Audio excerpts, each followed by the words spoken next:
Vous l'avez tous reconnu, c'est l'hymne national de Madagascar, 28 juin, fête nationale de Madagascar.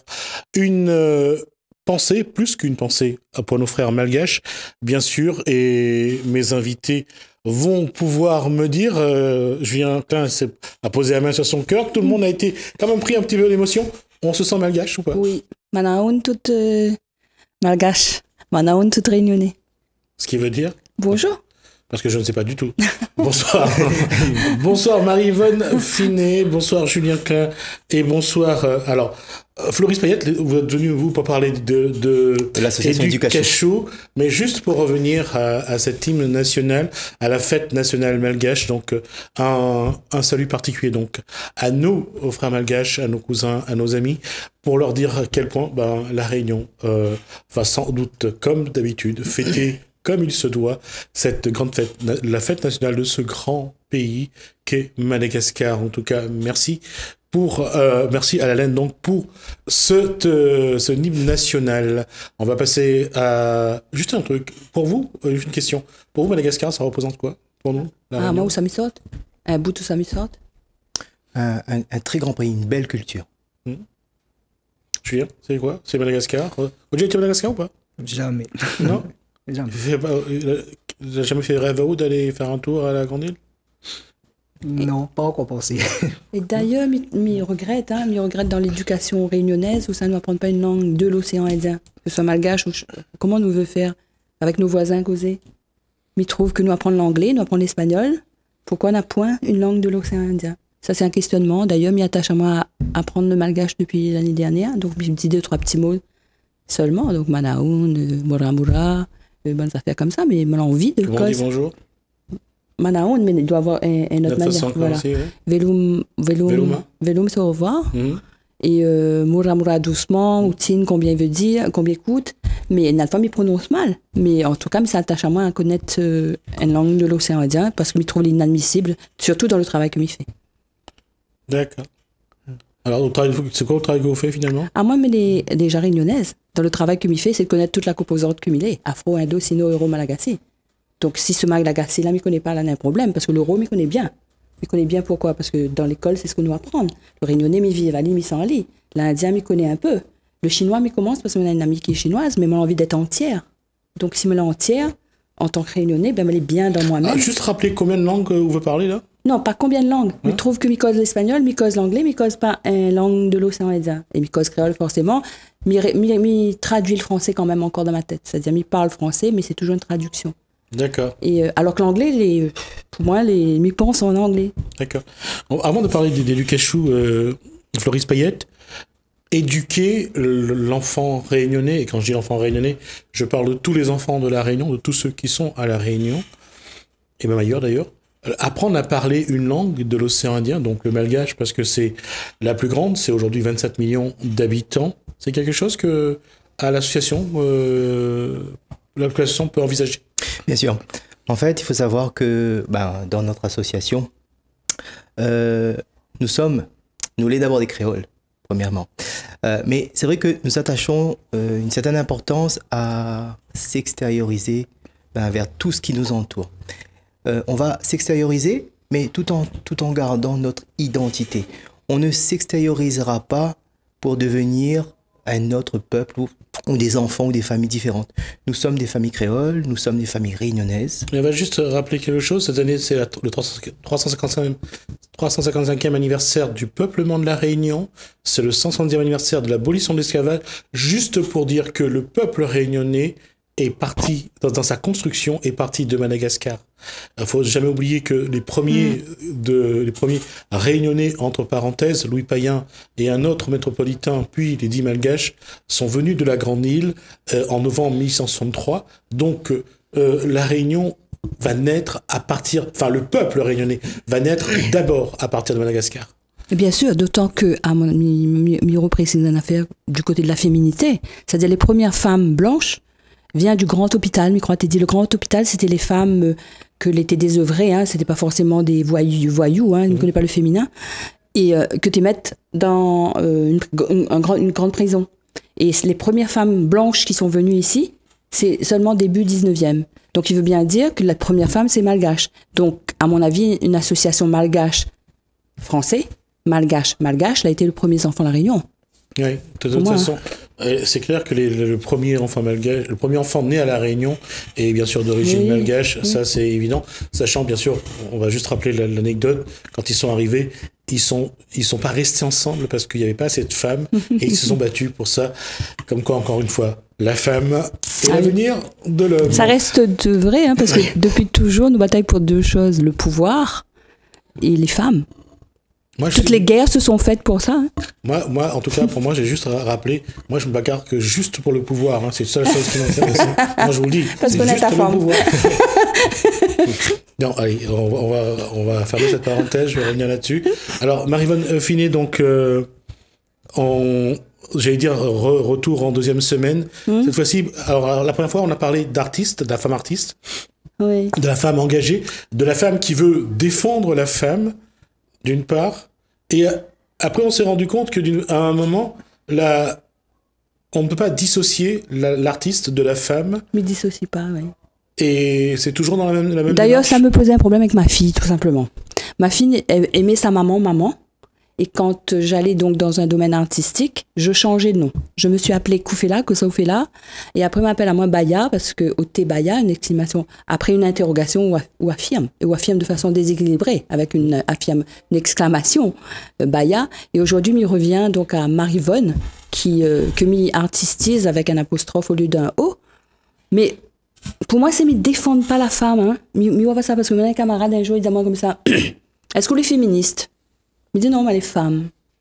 Quelle est la différence pour Marie-Vonne Finet? Pour moi, féministe, c'est que ça porte un drapeau, etc. Non, moi, j'aime bien assise en forme autant des femmes jeunes, autant des femmes de mon âge, et autant des femmes âgées, parce que m'y apprendre de tous horizons. Et m'y aime l'ambiance femme. M'y adore ça, parce que pour moi, les coucounants, les casse-cuits, parce que m'y essaye, enfin, il y en a aussi la rivalité, hein, mais en général, à ce moment, il arrête ça. Quand il est en bande, là, il arrête ça.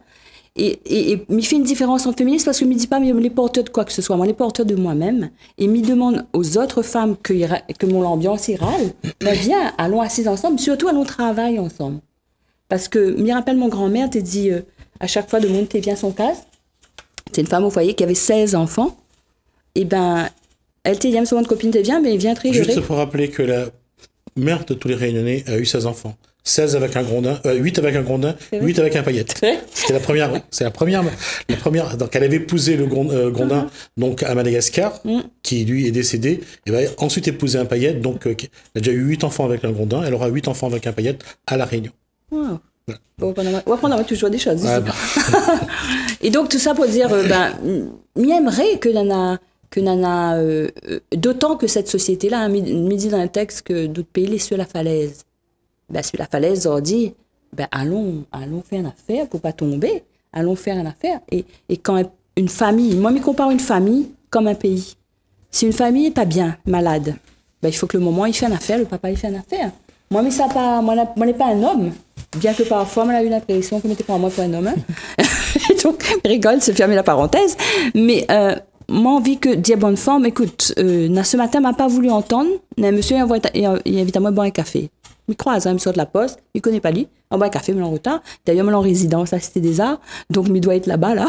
Et donc, il dit à moi, on boit un café. Il me dit, allez, il me prend le temps de boire un café. Il raconte à moi après un fait divers d'un bonhomme que la tire sur un papa dont l'enfant de 5 ans l'était là. Ça s'est passé à la Ravine-Creuse Saint-André hier. Frisson, cap, la monte sur moi. Dimanche. Et il ne veut pas donner de leçons, hein, parce que me dit, elle a été une bonne maman. Mais moi, là, aussi une mauvaise maman. Et d'ailleurs, ma fille est en train de poser des choses, là. Hein, et mon petit-fils, donc forcément, elle pose des choses. Mais il ne veut pas donner de leçons, mais du tout. Mais quand nous voit aussi, Miaro répète, cigarette chimique. Quand il voit un maman prostitué pour un joint, quand il voit maman, il est plutôt dehors que dans l'école, aux autres cases, ben, moi, inquiet. Moi, inquiet parce que moi, n'a pas à prendre ça. Moi, n'a pas envie de ça comme société. Mais je veux pas dire que moi, la solution non plus parce que moi, n'a pas fait bien aussi, moi. Mais je dis, allons voir où ça, moi, n'a pas fait bien et allons causer. Après, allons causer, allons travailler. Parce que mieux ennuyeux, moi, s'il ne travaille pas. Mais il suppose que les autres aussi. Et donc, et c'est notre... Des fois, on aimerait bien attacher dans l'éventail. Comme elle a fait le travail, oui. Ouais. Comme elle a fait le travail, oui. Parce que la question du travail, me dit, c'est ça la dignité de l'être humain. C'est-à-dire aussi, et puis parce que, ben, on a un souci aussi. C'est-à-dire, moi, mes enfants m'ont envie d'aller, voilà, fais ce qu'on a envie de faire. Et m'ont envie de soutenir dans ce que j'ai envie de faire. Et si c'est cette féministe, oui, mais elle est féministe, mais elle n'a pas de mouvement. Il y a le mien d'ailleurs, ces femmes qui bataillent pour femmes là. Hein. Les femmes. Ouais. Quand on parle d'éducation, là on parle de femmes. Quand on parle d'éducation, je pense qu'on parle des enfants, éducachou. Oui, tout à fait. Les enfants de quel âge? Bah, en fait, éducachou, ce ne sont pas des enfants. C'est quoi comme association déjà? En fait, éducachou a été créé en décembre 2015. L'idée a été simple. C'est un petit peu comme Madame disait tout à l'heure. On a rencontré des parents, des personnes, des papas, des mamans, des jeunes parents qui avaient des interrogations profondes, qui avaient des difficultés, des personnes qui n'avaient pas forcément une oreille attentive. Donc, en 2015, est né Éducachou. Donc, l'idée, c'était de se rencontrer, quelques parents, pour parler. Tout simplement pour... Vous êtes tous les deux parents? Oui. Oui. L'idée, c'était justement de parler, mais d'être une personne, ou deux, ou trois, ou quatre, pouvoir simplement vider son sac. Et de là est né Éducachou. Et ensuite, ce qui s'est passé, c'est que quand Éducachou est né, on a eu... comment on va dire ça, on a eu un petit peu plus de succès que prévu parce qu'on s'est rendu compte qu'il y avait un réel besoin. Les gens avaient besoin de parler, ils avaient besoin... C'est sans être péjoratif, je vais le dire, c'est devenu un groupe de parole finalement. Justement, on y arrive. Les premières actions de notre association, parce que je rappelle, Éducachou est une association qui s'est positionnée sur la parentalité. Et donc, les premières actions que nous avons mis en place depuis décembre 2015, ça a été des groupes de parole. Donc, on y arrive. Donc, les groupes de parole, qu'est-ce que c'est? Au Tampon, tous les mois, tous les samedis après-midi, tous les mois, une fois par mois, on a mis en place ce qu'on appelle des groupes de parole. Comment ça se passe? Les parents viennent. Quand je dis parents, c'est... toute personne, même ceux qui ne sont pas parents, sont invités à parler. Et on peut parler en toute liberté. Comment ça se passe? On reçoit les parents. Généralement, on est une dizaine, une quinzaine, voire une vingtaine de personnes. On les reçoit. Et pendant une heure et demie, on va parler. Soit on lance un débat sur un sujet, soit simplement, c'est un temps où les parents se retrouvent. Combien de temps? Vous limitez à combien de temps les paroles? En fait... le temps de parole? En fait, si vous voulez, dans les groupes de parole, c'est vraiment... Il n'y a pas de limite chez nous. C'est-à-dire qu'on est dans un groupe convivial où chacun parle s'il a envie de parler, ne parle pas s'il n'a pas envie de parler. On peut venir juste pour écouter. Et ensuite, c'est aussi un temps où on peut échanger. On parle d'un sujet... on peut interagir avec la personne qui parle. Julien Klein, combien de temps vous êtes dans le groupe, dans l'Éducachou? C'est une histoire de semaine en fait, hein, donc c'est lui qui m'a entraîné un peu là-dedans. Et bon, allez, comme tu as besoin d'un coup de main, allez, je viens alors. D'accord. C'est plutôt ça. Jusqu'à maintenant, où vous la trouvez d'intéressant là-dedans? Le clown. Le clown. C'est quoi le clown? Déjà, la première fois que je suis parti là-bas, il m'a demandé de faire le clown. J'ai dit, ok, d'accord. Je suis pas très fort là-dedans. J'ai dit, bon, je vais essayer quand même. Bon, il y a 5-6 enfants comme ça. Je me suis lancé là-dedans. Après, c'était l'occasion aussi pour moi de découvrir ce que c'était vraiment Éducachou. Et c'est parti de là. Et jusqu'à maintenant, vous l'avez découvert? Quoi l'a apporté à vous? Non, c'est-à-dire que c'est la période de rencontre des gens, de voir des sujets par exemple que vous maîtrisez moins, que ça apporte quelque chose. Oui, et après voilà, ce qui est intéressant, c'est justement de connaître un peu plus c'est quoi être parent et oui, justement, ou en tant que parent. quoi vous l'a appris de plus, que vous l'avez point, que votre regard était différent? Quoi, le fait d'être avec Floris Payette l'a apporté dans le regard, parce qu'il échange, de toute façon. Mais quoi, où vous l'a découvert, finalement? Quoi, maintenant, la Diao, que vous la trouvez bien et vous l'a peut-être mis en pratique? Ben, après, c'est bien d'être avec lui aussi, c'est que nos parents, ben, avant d'être parents, on était enfants. Donc, enfants, on voyait certaines choses. Les choses ont changé entre-temps. Par exemple, on entendait tout le temps, souvent parler ça, hein, c'est les parents qui tapaient, les coups de fouet, tout ça. Maintenant, ça a changé. Et maintenant, c'est plus pareil, quoi. C'est plus pareil, mais après, le fait de changer ça, justement, est-ce que c'est... On n'a pas donné, aujourd'hui, le droit aux enfants de prendre le dessus sur les parents, en fait. D'accord. Ouais. Et où vous pensez que... Comment il faudrait faire pour qu'il y ait une discipline, une autorité? Où on fait comment? Où il crie, ou tape sur la table, ou va y couper dans le mur? Ben après... Non, normalement, il dit base à coup de tête dans le mur. C'est un coup de tête. Dans le mur, mais bon, après, il fait mal aussi, quoi. On va dire... On a tout le temps besoin d'apprendre, la maîtrise de soi surtout. On prend le temps justement de dire, voilà, on prend le moment, de dire, écoute, on a fait une bêtise, il faut pas faire comme ça. On prend le temps d'expliquer ou pas? Oui. Bah, de toute façon, c'est important. Hein. Oui. C'est important. Sinon, surtout, moi j'ai des enfants de 5 ans bientôt et 3 ans. Bah, si là maintenant, on n'explique pas ce qu'ils font là, c'est pas bien. Bah, après, adolescent ou plus, après, ce sera trop tard, quoi. D'accord. Marion Finet, sur l'éducation, l'artiste ou la femme, comment, puisque en plus on est sur 2 générations, haute fille et la fille l'enfant de haute fille, comme vous disiez tout à l'heure, maintenant puisqu'elle est maman, elle est face à la situation qu'elle a à un moment donné détestée quelque part aussi, aimée et détestée, et quel regard on porte? C'est-à-dire que on le dit à nos enfants, maintenant que vous êtes grands, maintenant que vous avez votre particulier, votre ménage, ben, ça a goûté aussi. Bah, dernièrement, chez moi, il y avait donc mon gendre, le papa de mon fiston, Kenzo Tian. Il faisait la vaisselle de dos, et il me vient expliquer Kenzo Tian, ne joue pas trop à côté Réchaud, parce qu'il est dangereux et tout ça. Et après, il me dit, Dieu sait que m'en aurait aimé tes causes avec moi comme ça.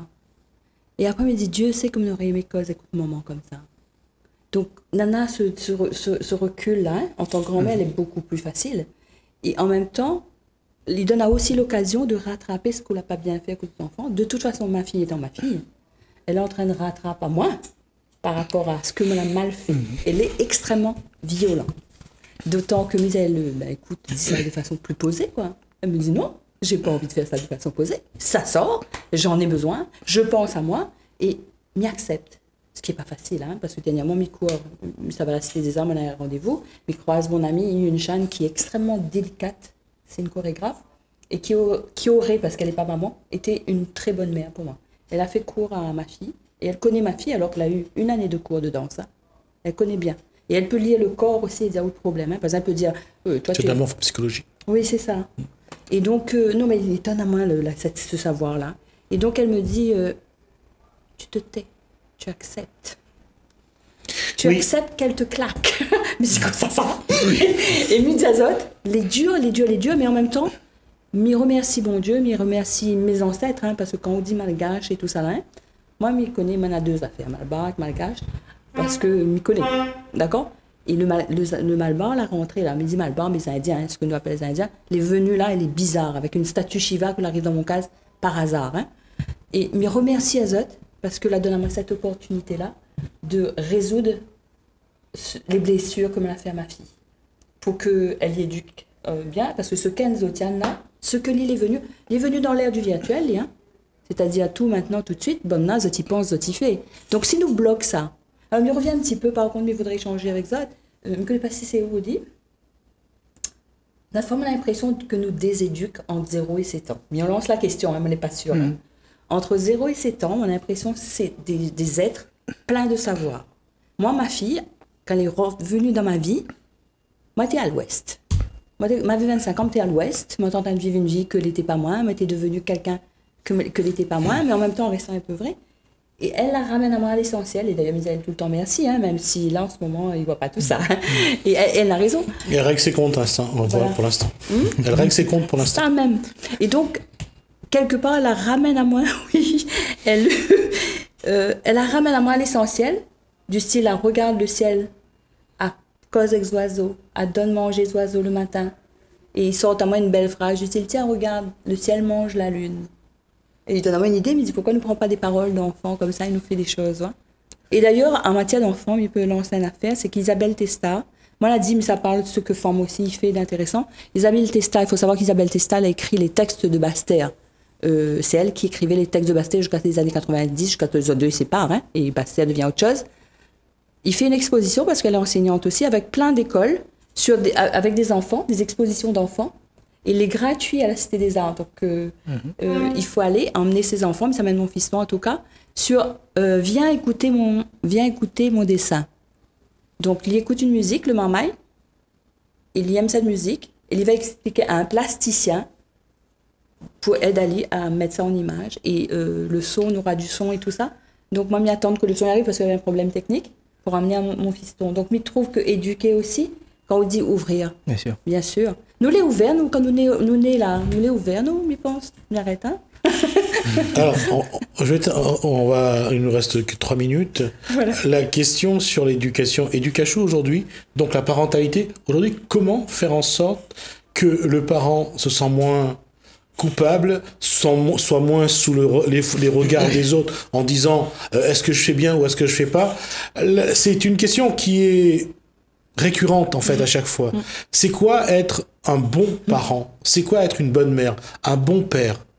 En fait, le problème, et quand on écoute les spécialistes, que ce soit Ruffo, que ce soit Dolto à l'époque, ou les pédopsychiatres, l'éducation, il n'y a pas un modèle d'éducation. Tout à fait. En fait, dans Educachou, la première lettre, c'est le E. On parle d'écouter. Écouter ses enfants. Écouter son cœur.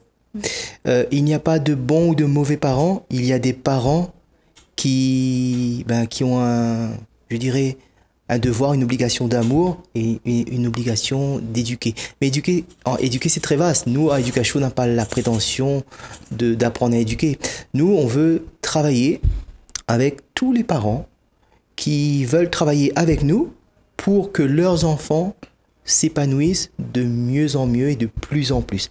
Et comment on va faire? Tout simplement, nous, chez Educachou, on reçoit les gens, on les écoute, on tient compte d'eux et on dit, on cesse de dire aux parents que ce que vous faites, ayez confiance en ce que vous faites. Ayez confiance en vous. Ne perdez pas confiance en vous. Et surtout, ne perdez pas de vue que vous êtes des parents et que c'est vous l'adulte, c'est vous qui allez montrer le chemin à vos enfants qui sont petits, même si nos enfants sont de plus en plus intelligents. Mais c'est nous les parents, on a le devoir de les aimer. On a le devoir de les conduire, de mettre aussi des limites quand il le faut. Parce qu'on peut aimer, mais il y a un moment, il faut des limites pour que l'enfant soit cadré, construit, et lui apprendre les choses de la vie, ce qui est bien, ce qui est mal. Pour nous aussi, on a à évoluer, on a à apprendre chaque jour pour que ça soit la famille qui avance, nos enfants, mais aussi toute la société. Parce que il se passe beaucoup de choses dans le monde, il se passe beaucoup de choses dans la société. Nous attendons tous beaucoup de choses de beaucoup de monde, mais il faut se dire aussi que nous, chacun, là où nous sommes, nous pouvons construire des choses, nous pouvons changer des choses et nous pouvons faire avancer des domaines, faire avancer les enfants, la famille, l'école, l'éducation et bien d'autres choses. Merci à vous. Et être parent, on va juste résumer ça. Être parent, éduquer, c'est prendre ce que nos grands-parents, ce que nos parents nous ont transmis, nous ont donné, dont on nous a hérité, et l'adapter à notre enfant, à nos enfants, puisque pour le dire et pour le répéter, il n'y a pas un modèle d'éducation. Il y a juste un modèle que l'on construit chaque jour, avec chaque enfant qu'on a, et je dis bien chaque enfant qu'on a, parce que l'autre enfant qui vient après, il est différent. Merci à vous. Merci. Merci à vous de nous avoir suivis. En tout cas, ça a été toujours un moment agréable à passer avec vous. On vous souhaite un bon début de soirée. Je tiens encore une fois à remercier Lalaine et François pour leur collaboration technique. Portez-vous bien. Commencez bien votre soirée sur Télécréole. À bientôt.